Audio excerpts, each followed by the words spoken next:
নমস্কার, আমি রাজ। আপনারা দেখছেন খবর 24 ঘন্টা।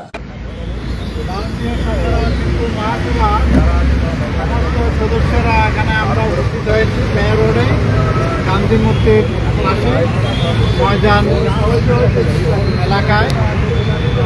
এটা প্রতি বছরের মতো এই বছরও আগামী 12ই মে সোমবার সকাল 9টা থেকে সন্ধ্যা 4:30 5টা পর্যন্ত আমাদের বিশ্ব শান্তির উদ্দেশ্যে সম্মেলন, বুদ্ধ পূজা, ধর্ম পূজা, সংঘ পূজা এবং দেশ বিদেশ থেকে বিশেষ করে থাইল্যান্ড, ভিয়েতনাম এই সংগঠনে কারা কারা আছেন সংক্ষেপে আমি একটু প্রকাশ করছি। কৃতজ্ঞতা যেমন সাঁতরাগাছি, তথাগত বিহার, মহাস্থলা গৌতম বিহার, মহাস্থলা বৌদ্ধ সমিতি এবং আগ্রা